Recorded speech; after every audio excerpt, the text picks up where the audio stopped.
વિદ્યાર્થી મિત્રો, આપણે લાસ્ટ લેક્ચરમાં જોયું હતું બધી ટર્મિનોલોજી વિશે વાત કરી હતી, બરાબર છે. હવે આજે આપણે વાત કરીશું 3 ટર્મિનોલોજી એના વિશે વાત કરીએ. તો લાસ્ટ લેક્ચરમાં તમે જોયું હતું ટર્મિનોલોજીમાં પહેલી એમાં જોઈ હતી જીનેટિક્સ વિશે. જીનેટિક્સ શું છે? પહેલાં આપણે આનુવંશિકતા ચેપ્ટર ચાલુ કર્યું હતું, એમાં ટર્મિનોલોજી હતું. એમાં તો પહેલાં આપણે જોયું હતું તો કે ટર્મિનોલોજીમાં આનુવંશિકતાનો થતો નાનામાં નાનો એકમ, પછી જનીન એ ડીએનએનો એક ભાગ છે જેના પર ચોક્કસ માહિતી હોય છે. જનીનમાંથી પોલીન્યુક્લિયોટાઇડના બનેલા હોય છે અને ક્રોમોઝોમ પર આવેલા હોય છે. આ બધાનું મેં તમને ડીપમાં સમજણ આપી હતી. ત્યારબાદ મેં કહ્યું સજીવનું જનીનિક બંધારણ એટલે શું. મેં કહ્યું હતું તમને પિતૃમાંથી સતતિમાં જે લક્ષણ ઉતરી આવે તેને સજીવનું જનીનિક બંધારણ. પછી કીધું હતું આપણે ફિનોટાઇપ, જનીનની બાહ્યાકાર અભિવ્યક્તિ, એટલે કે આપણે બાહ્યાકાર અભિવ્યક્તિ જોઈ શકીએ છીએ પણ આંતરિક જનીન વ્યવસ્થા જોઈ શકતા નથી. પછી આપણે એલેન્સ જોયું હતું, જનીનના વૈકલ્પિક રૂપો. ત્યારબાદ જનીનના બહુવૈકલ્પિક રૂપો જોયું હતું. ત્યારબાદ હોમોઝાયગસ જોયું હતું, એટલે કે સમજન્યુઓ, હેટ્રોઝાયગસ એટલે કે વિષમજન્યુઓ. પછી એના પછી પ્રભાવી અને પ્રચ્છન્ન જનીન એટલે શું એ જોયું હતું, બરાબર છે. અને પછી છેલ્લે જોયું હતું ડોમિનન્ટ રિસેસિવ, પ્રભાવી અને પ્રચ્છન્ન. એટલે કે પ્રભાવી કોણે કીધું હતું તો કે સામાન્ય રીતે પ્રભાવીમાં જે જનીન હોમોઝાઇનસ કે હેટ્રોઝાયગસ એટલે કે સમજન્યુ કે વિષમજન્યુ એમ બંને પરિસ્થિતિમાં અભિવ્યક્ત થાય તેવા જનીનને આપણે પ્રભાવી જનીન કીધું હતું, બરાબર છે. ત્યારબાદ રેસેસિવ એટલે કે પ્રચ્છન્ન અપ્રભાવી, જે જનીન માત્ર હોમોઝાયગસ પરિસ્થિતિમાં જ અભિવ્યક્ત થાય તેવા જનીનને આપણે પ્રચ્છન્ન જનીન કીધું હતું, અપ્રભાવી કીધું હતું.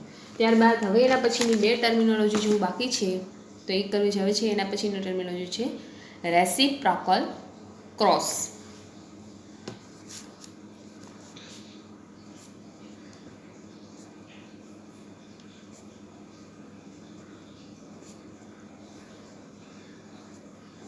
જુઓ મિત્રો, રેસિપ્રોકલ ક્રોસ એક્ઝામ્પલ આપણે પહેલાં તો એક્ઝામ્પલ દ્વારા સમજીએ તો એક છોડ છે, એમાં નર અને માદા છે, દ્વિલિંગી છોડ છે, નર અને માદા બંને આવેલા, બરાબર છે.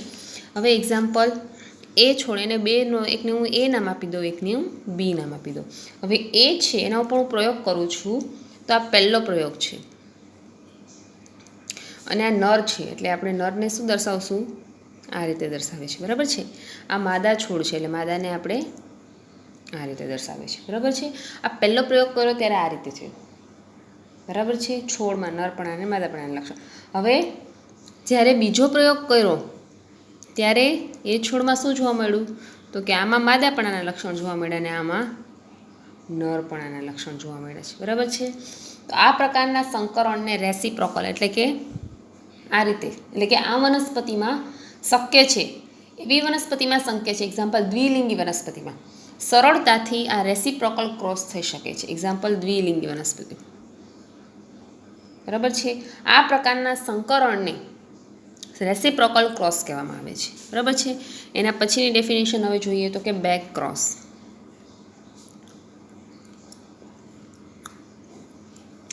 તો કે સામાન્ય રીતે એટલે લખીએ આપણે, એક પિતૃ પેઢી છે, 2 પ્રકારના જનીન છે, એક ટીટી છે, 2 સરખા છે, એનું સંકરણ નીચા છોડ સાથે કરીએ આપણે. ઊંચા છોડનું સંકરણ નીચા છોડ, આને આપણે પિતૃ પેઢી કહે છે, પી, બરાબર છે મિત્રો, પિતૃ પેઢી. હવે જ્યારે મેં આવું કર્યું ત્યારે એમાંથી જે સતતિ મળી એ કઈ રીતે થશે તો કે આમાંથી એને શું મળશે તો કે ટી, આ બેનું સંકરણ થશે તો અહીંયા જે જોડાશે એ આપણને આ પ્રકારનો હશે, બરાબર છે. એટલે મિત્રો આવું કહે કે આમાંથી એને ટી મળ્યો અને આમાંથી એને સ્મોલ ટી મળ્યો અને આ જે મળી એને કહીશું આપણે F1 પેઢી, સતતિ F1, બરાબર છે. આ રીતે એટલે કે ઊંચાનું નીચા સાથે, આ ઊંચા છોડ છે એનું નીચા સાથે સંકરણ કર્યું તો જન્યુ બનશે, આ જન્યુ બન્યું અને ફલન બાદ યુગ્મનંદ બનશે. આપણે જોઈએ ને નરજન્યુને, આપણે આમાં કર્યું નરજન્યુ આગળ કરે છે, નરજન્યુ અને માદાજન્યુ બંને જોડાય, સંયુગ્મન થાય અને યુગ્મનજ એટલે કે ફલિતાંડનું નિર્માણ થાય છે. એમ આ નર સમજો, આ માદા સમજો, એટલે કે ઊંચા અને નીચા બંને છોડ એકબીજા સાથે સંયુગ્મન થઈ અને ફલિતાંડ મળ્યું તે આ પ્રકારનું જોવા મળે છે, ફલિતાંડ, બરાબર છે. એટલે કે તેનું સંકરણ ઉપર 2માંથી એક પિતૃ પેઢી સાથે કરવામાં આવે તો તેને આની સાથે કરી શકો અને આની સાથે કરી શકો તો તેને કહેશું બેક ક્રોસ, અથવા વ્યાખ્યા આપી દઈએ તો બેક્રોસ એટલે F1 પેઢી, આ F1 પેઢી મેળવી એનું સંકરણ આપણે આનું સાથે કરીએ. હવે પછી F1 પેઢી મેળવી એની સંતતિ એનું સંકરણ કાં તો આની સાથે આ પિતૃ પેઢી સાથે ઊંચા છોડ સાથે કરીએ અથવા નીચા છોડ સાથે કરીએ. એની વ્યાખ્યા બરાબર P બરાબર બેક્રોસ. જાણું જે પિતૃ સંતતિ મેળવી એનું સંકરણ પિતૃ પેઢી સાથે કોઈ પણ એક પિતૃ પેઢી સાથે કરવામાં આવે તો તેને બેક્રોસ કહેવાય. બરાબર છે મિત્રો. હવે જોઈએ તો કે ટેસ્ટ ક્રોસ. આ બધી વ્યાખ્યા જ છે મિત્રો, બુકમાં બધી વર્ડ્સ આપેલા છે, પણ આપણે પહેલાં સમજી લઈએ તો આપણને સમજવામાં સારું પડે, ભણવામાં સારું પડે. હવે જોઈએ ટેસ્ટ ક્રોસ. હવે F1નું સંકરણ એમાં પ્રચ્છન્ન લક્ષણ ધરાવતા છોડ સાથે કરવામાં આવે. હવે જુઓ, આપણને ખબર છે આ પ્રભાવી છે અને આ પ્રચ્છન્ન છે. હવે જુઓ, આ ઊંચા છોડ છે અને આ નીચા છોડ છે. સમજી લો પહેલાં, આ ઊંચા છોડ છે, આ નીચા છોડ છે. હવે ઊંચાનું સંકરણ નીચા સાથે કરવામાં આવ્યું છે, ઊંચા નીચા બે, પણ અહીંયા જે સંતતિ પ્રાપ્ત થશે, છોડ પ્રાપ્ત થશે એ ઊંચા છોડ જ હશે. જુઓ મિત્રો, છે બંને લક્ષણ, પણ એક લક્ષણ જ અભિવ્યક્ત થાય છે તો એને પ્રભાવી, આને પ્રભાવી કહીશું અને આને પ્રચ્છન્ન કહીશું. છે એની પાસે નીચાપણાનું જનીન પણ છે, છતાં અહીંયા અભિવ્યક્ત થતું નથી. ઊંચાપણાનું જનીન જ અભિવ્યક્ત થાય છે તો એને કહીશું પ્રભાવી, આને કહીશું પ્રચ્છન્ન. બરાબર છે. અને ટેસ્ટ ક્રોસની વ્યાખ્યા એવું થશે. હવે મેં તમને F1 પેઢીનું બેક્રોસ કોને કીધું? તો F1 સંતતિ છે એનું સંકરણ આ બંને સાથે કરવામાં આવે તો એને બેક્રોસ કીધું હતું. હવે ટેસ્ટ ક્રોસ એટલે કે આ F1 પેઢીનું સંકરણ કોઈ પણ પ્રભાવી સાથે સંકરણ લક્ષણ ધરાવતા છોડ સાથે જ કરવામાં આવે તો આ પ્રભાવી છે, એની સાથે કરવામાં આવે તો એને કહીશું આપણે ટેસ્ટ ક્રોસ. એટલે કે F1નું સંકરણ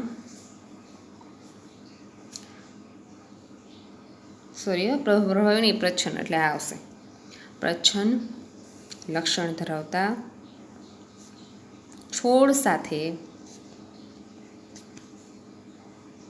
કરાવવામાં આવે તો તેને ટેસ્ટ ક્રોસ. બરાબર છે મિત્રો.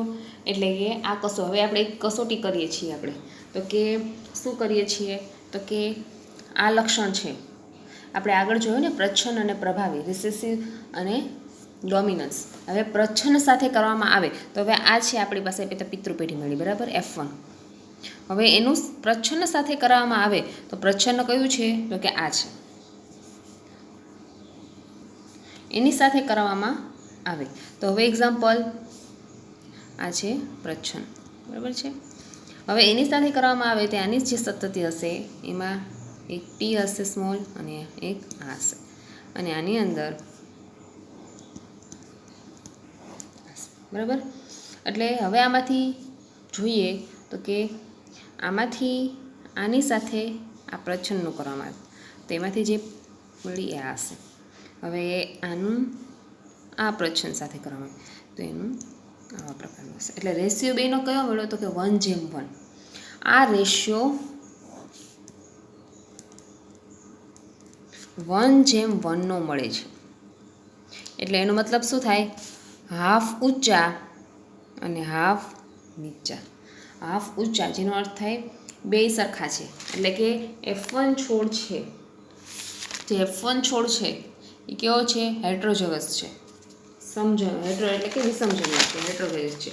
એટલે કે અડધા ઊંચા મળ્યા, અડધા નીચા મળ્યા. એટલે કે F1ના જનીન બંધારણમાં એક ઊંચા પણ છે અને નીચા પણ છે, એટલે હેટ્રોવેગસ માટે છે. તેથી F1 પેઢીમાં રહેલા અજાણ્યા જનીનને, હવે F1 પેઢીમાં જે જનીન મળ્યું એ અજાણ્યા જનીનને ઓળખવા માટે સામાન્ય રીતે ટેસ્ટ ક્રોસ કરવામાં આવે છે. જે F1 પેઢીમાં આપણને ખબર ન હોય, જ્યારે મેન્ડલ પ્રયોગ કરતો હતો ત્યારે એને ખબર નથી F1 પેઢીમાં જે છોડ મળશે એ કેવા મળશે. જનીન દ્વારા જનીનને જોઈને ના કહી શકે કે આવા છોડ મળશે. તો એના માટે કઈ કસોટી કરવામાં આવે છે? ટેસ્ટ ક્રોસ કરવામાં આવે છે. બરાબર છે. હવે આગળ જોઈએ તો કે સામાન્ય રીતે આ ચેપ્ટરમાં આગળ છે એક સંકરણનો પ્રયોગ અને દ્વિસંકરણનો પ્રયોગ. મેન્ડલે આપેલા છે એક સંકરણ માટેના પ્રયોગ અને દ્વિસંકરણ માટેના પ્રયોગ. તો હવે જોશું આપણે ઇનહેરિયન્ટ ઓફ વન જીન, એક જનીનનું વારસાગમન.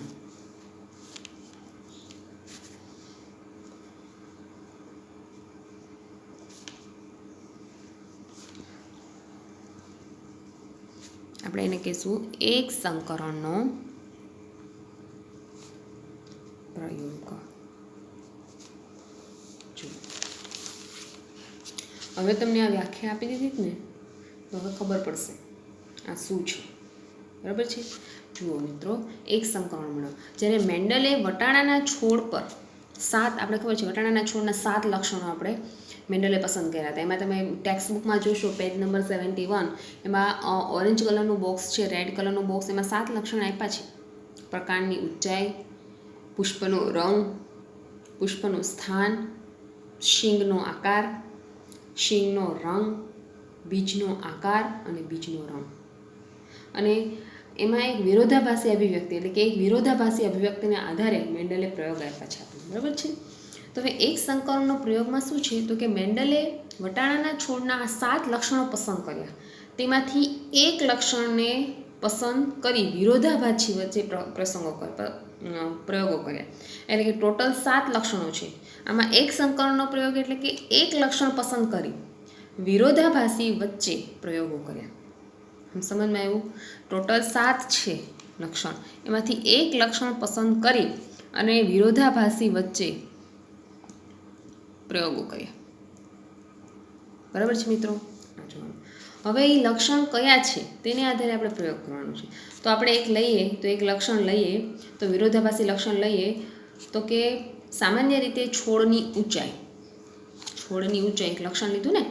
વિરોધાભાસી લક્ષણ એટલે કે જે કારક જોવા મળે અને તેની વચ્ચે સંકરણ કરવામાં આવે. વિરોધાભાસી જ્યારે એક્ઝામ્પલ હું એક પસંદ કરું છોડની ઊંચાઈ અને તેમાંથી જે જનીન મળે કારક, જનીનને હવે કારક કહેશું તો પણ વાંધો નહીં. આ ચેપ્ટરમાં જે જનીન બોલે એની જગ્યાએ કારક પણ યુઝ કરી શકે, બે એક જ છે. એટલે કે એક લક્ષણ છોડની ઊંચાઈ લીધી, એના જે જનીન મળ્યા કારક, તેની વચ્ચે સંકરણ કરવામાં આવે, એક કારક મળ્યો અને એક કારક મળ્યો એની વચ્ચે જે પ્રયોગ કરવામાં આવે એટલે એક સંકરણ કહેવાય. એટલે વ્યાખ્યા લખીએ, એક લક્ષણના વિરોધાભાસી કારક જોવા મળે, કારકની જગ્યાએ જનીન પણ યુઝ કરી શકો. કારક જોવા મળે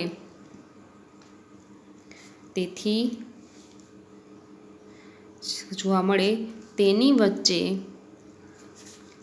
સંકરણ કરવામાં આવે તેથી એક સંકરણ કહેવાય. બરાબર છે મિત્રો? હવે આપણે એક્ઝામ્પલ લઈએ એક લક્ષણમાં છોડની ઊંચાઈ.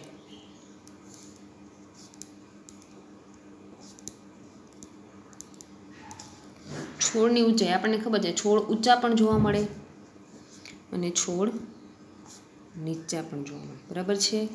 એટલે કે સામાન્ય રીતે ઊંચાને આપણે ટોલ કહીએ છીએ, એટલે આગળ એને ટોલ કહીએ એટલે ટી કહેવાયું છે, અને નીચાને આપણે શોર્ટ કહીએ પણ આનાથી ઉલટું સ્મોલ ટી યુઝ કર્યું છે, જેના આલ્ફામેટિકલ દ્વારા મેન્ડલે દર્શાવ્યા છે. એટલે કે આવી રીતે ટી અને આનું સંકરણ કેપિટલ ટી. બરાબર? એટલે લક્ષણો જનીનો જોડીમાં હોય, હંમેશા લક્ષણો જનીનો જોડીમાં હોય, પણ આનું આપણે શોર્ટ એસ થાય પણ નીચા છે એટલે આના વિરુદ્ધમાં આપણે સ્મોલ ટી વડે દર્શાવીએ છીએ. ઊંચાને સામે રીતે માદા તરીકે પસંદ કરીએ, ઊંચા છે એને માદા તરીકે પસંદ કરીએ અને તેના પુષ્પમાંથી પુકેસરને દૂર કરવામાં આવે અને ટીની પરાગરજને ટીના પરાગાસન પર ટ્રાન્સફર કરવામાં આવે. હવે એક્ઝામ્પલ આ માદા છે તો જે આની પરાગરજ છે માદા હશે તો આ પુકેસર હશે ને, આ પુકેસર હશે, આ સ્ત્રીકેસર હશે માદા, તો આ નર હશે, પુકેસર હશે. હવે જ્યારે આની પરાગરજને આ પરાગાસન માદાના પરાગાસન પર સ્થાપિત કરવામાં આવે તો વિરુદ્ધ પણ થઈ શકે, આમે થઈ શકે. એક્ઝામ્પલ અહીંયા નર હોય તો આની પરાગરજને અહીંયા સ્થાપિત કરવામાં આવે, અહીંયા માદા હોય તો અહીંયા માદા હોઈ શકે, એટલે કે બંને થઈ શકે છે. બરાબર? જ્યારે તેમના જન્યુનું નિર્માણ થાય છે ત્યારે પ્રચ્છન્ન દ્વારા સામાન્ય રીતે કોષમાં તે દ્વિકીય હોય અને જન્યુઓ એકકીય હોય. બરાબર છે? હવે આપણે જોઈએ તો આ રીતે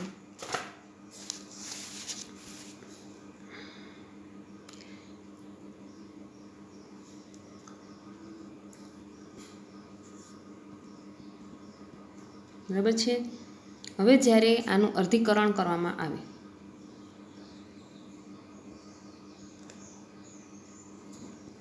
ત્યારે એકકીય મળશે. અહીંયા સામાન્ય રીતે દ્વિકીય અવસ્થામાં હશે અને અર્ધીકરણ થશે એટલે એકકીય, ફલન બાદ એકકીય બનશે. આમાં આવશે ટી અને ટી, અર્ધીકરણ. અને હવે સામાન્ય રીતે જુઓ, આ બધા જોડાશે. આને સામાન્ય રીતે આને ટી કહું અને સ્મોલ ટી, તો શું થશે? બધા છોડ મળશે એ સામાન્ય રીતે ઊંચા મળશે. જુઓ, અને આને કહેશું આપણે F1 પેઢી, આને કહેશું આપણે પિતૃ પેઢી, પિતૃ પેઢી 1. બરાબર છે?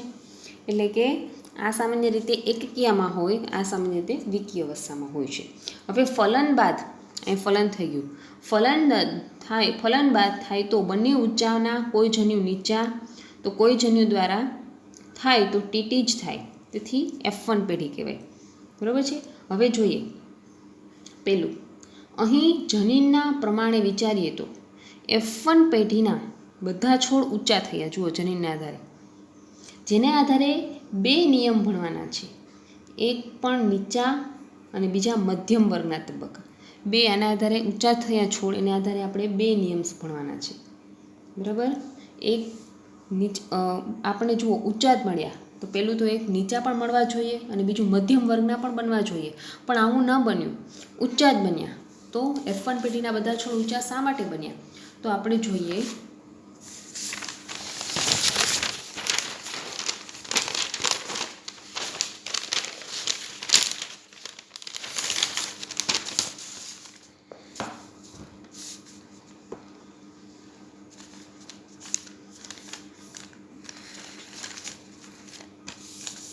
આનું નિરીક્ષણ કરતાં જોયું તો એવું જોવા મળ્યું કે ફર્સ્ટ ટી સાથે ફલન સંતતિનું જનીન બંધારણ ટીટી જોવા મળ્યું. અહીંયા આનું બંધારણ ટીટી જોવા મળ્યું. બરાબર છે? ત્યારબાદ ઊંચા ટીની સાથે નીચાનું ટીનું સાથે બંધારણ કરવામાં આવે તો તેનું બંધારણ શું બને? ટી અને ટી. આનું નિરીક્ષણ કરતાં જોવા મળ્યું કે ઊંચા છોડ છે એ ટોટલ 75% મળ્યા અને માત્ર 25% જ નીચા છોડ બન્યા. એટલે પ્રમાણ કેટલું થયું? 3:1 થયું. આ રીતે આમ નિરીક્ષણ કરતાં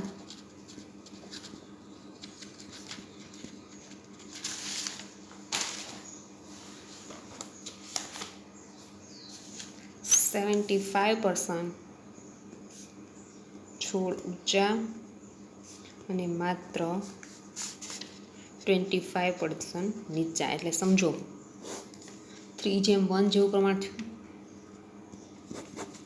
હવે આપણે નિયમોને સમજીએ. આના આધારે બે નિયમ મેં તમને કીધું હતું, એક તો પ્રભુતાનો નિયમ સમજશો અને એક તો વિશ્લેષણનો નિયમ સમજશો. બરાબર છે? હવે જુઓ મિત્રો, પહેલાં સમજીએ આપણે. તો ઊંચા અને નીચા છોડની સંકરણ પ્રથમ પેઢીમાં ઊંચા જ મળ્યા. પહેલાં સમજીએ. ઊંચા અને નીચા બંને સાથે સંકરણ કર્યું હતું, તો એની વચ્ચે સંકરણ કરું તો F1 પેઢી છે એમાં બધા છોડ કેવા મળ્યા? તો કે ઊંચા. બરાબર છે? હવે બીજું તો કે પ્રથમ પેઢી ઊંચા છોડ વચ્ચે, જ્યારે પ્રથમ પેઢી, હવે ઊંચા છોડ વચ્ચે હું સ્વફલન કરું છું. સ્વફલન એટલે એની જ સાથે ફલન કરું છું, બતાવું છું.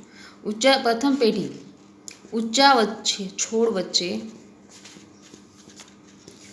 સ્વફલન એટલે કે ઊંચા અથવા નીચા બંને બન્યા જ્યારે સ્વફલન કરવામાં આવ્યું ત્યારે.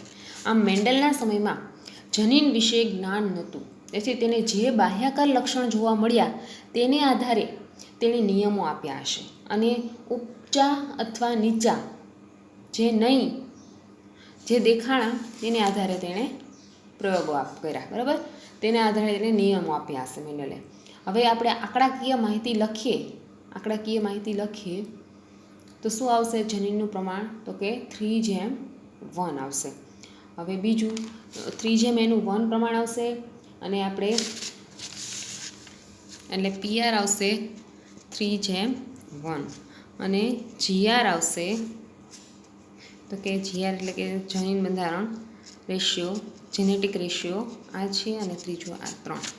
એટલે કે આમાંથી એક છોડ આપણને એક્ઝામ્પલ એક સંકરણ માટે એક છોડ આ મળ્યો, 2 પ્રમાણ આનું છે અને આનું 1 છે. તો જેનેટિક રેશિયો શું થશે? તો કે 1:2:1. યાદ રાખજો.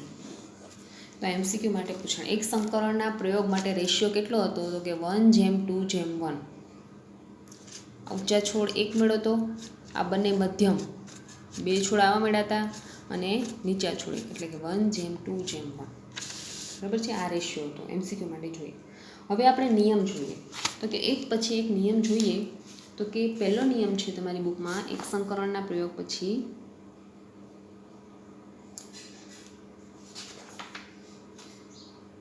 પ્રભુતાનો નિયમ.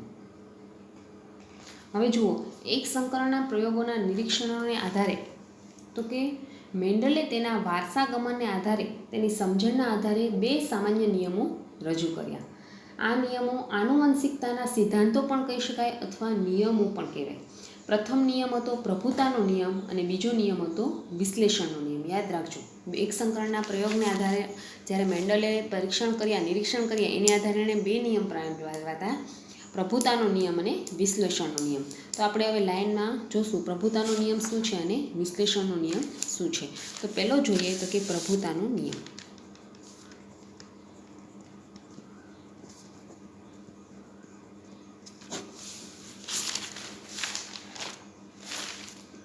જુઓ, મેન્ડલ શું કહે છે?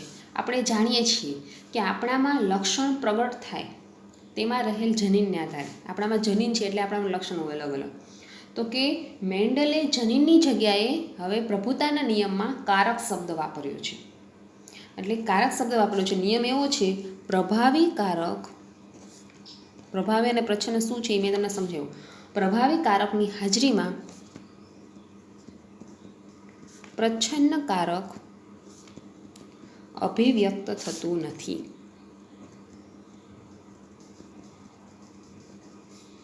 બરાબર છે, આ નિયમ હતો પ્રભાવીની હાજરીમાં પ્રચ્છન્ન અભિવ્યક્ત થતું નથી. એટલે કે જુઓ, આપણે ઊંચા છોડનું સંકરણ જ્યારે નીચા છોડ સાથે કરાવવામાં આવ્યું, ત્યારે ઊંચા છોડ હતો એ પ્રભાવી હતો અને નીચા હતા એ પ્રચ્છન્ન હતા. એટલે કે પ્રભાવીની હાજરીમાં પ્રચ્છન્ન અભિવ્યક્ત થતું નથી. એટલે કે પ્રભાવી કારક કોણ? તો જોઈએ, ઊંચા છોડ અને બીજા આપણે નીચા છોડ હતા મિત્રો. હવે F1માં બધા જ છોડ કેવા થયા? ઊંચા થયા, આપણે આગળ જોયું. એટલે કે અને એનું શું હતું? બંધારણ આવી રીતે હતું ને, આ T×T, આ ઊંચા અને નીચા. તો આ બંનેનું જે ફલિતાન મેનું આવું હતું છે. એની પાસે બંનેના લક્ષણ ઊંચા નીચા બંનેના છે, છતાં એને જે છોડ મળ્યા એ ઊંચા નીચા બંનેના હોવા છતાં બધા છોડ ઊંચા જ મળ્યા મેન્ડલને. જે કારક એક લક્ષણ અભિવ્યક્ત કરી શકતું હોય, જ્યાં પ્રભાવી હાજર હોય ત્યાં સુધી પ્રચ્છન્ન અભિવ્યક્ત કરતું નથી. આ જ્યાં સુધી હાજર હોય ત્યાં સુધી પ્રચ્છન્ન અભિવ્યક્ત થઈ શકતું નથી. પણ એટલે કે ટી હાજર અભિવ્યક્ત થતું નથી, માત્ર ટી જ અભિવ્યક્ત થાય છે. કારણ કે ટી કેવું છે? પ્રભાવી કારક છે. એટલે કે પ્રભાવીની હાજરીમાં પ્રચ્છન્ન અભિવ્યક્ત થતું નથી. ક્લિયર? આ પ્રભુતાનો નિયમ છે. તમને એમ કીધું છે, લક્ષણોનું નિર્ધારણ કારકો નામના સ્વતંત્ર એકમો દ્વારા થાય છે, અને હંમેશા કારકો જોડીમાં હોય છે. જનીનો હંમેશા જોડીમાં જ હોય છે. જુઓ, સંયુગ્મન થાય એટલે એ જોડીમાં જ આવે. પછી જો કારકની જોડના 2 કારકો અસમાન હોય, આ 2 અસમાન છે, તો એક કારક બીજા કારક પર પ્રભાવી હોય છે. એટલે કે એક પ્રભાવી હોય અને બીજું કેવું હોય છે? પ્રચ્છન્ન હોય છે. બરાબર? અને જ્યારે F1માં માત્ર એક પિતૃના લક્ષણો અભિવ્યક્ત થવું તથા F2માં બંને પિતૃના લક્ષણો અભિવ્યક્ત થવું પ્રભાવી નિયમ દ્વારા સમજાવી શકાય છે. અને મેં તમને કીધું એનું પ્રમાણ F2નું પ્રમાણ હતું 3:1નું પ્રમાણ પ્રાપ્ત થયું હતું. બરાબર? આ પ્રભુતાનો નિયમ. હવે એના પછી જોઈએ તો કે વિશ્લેષણનો નિયમ.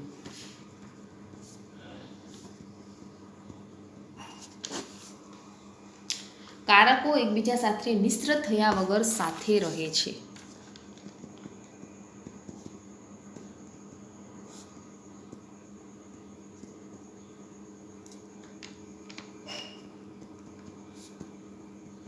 એનો નિયમ છે. એટલે કે જોઈએ તો કે આ એક શુદ્ધ છે, શુદ્ધ ઊર્જા છે, અને બીજા કારકો તો કે આ જોઈએ તો આ શુદ્ધ નીચા છે.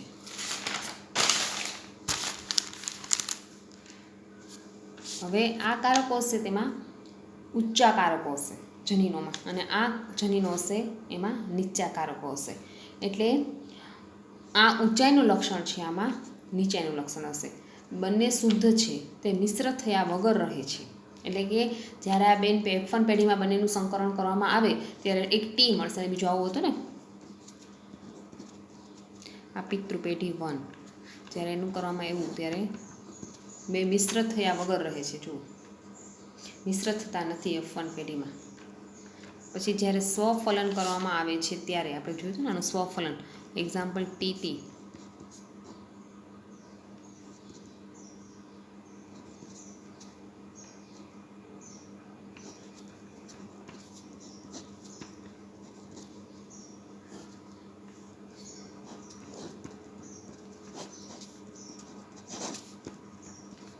બરાબર છે, આ પ્રમાણ મળે છે.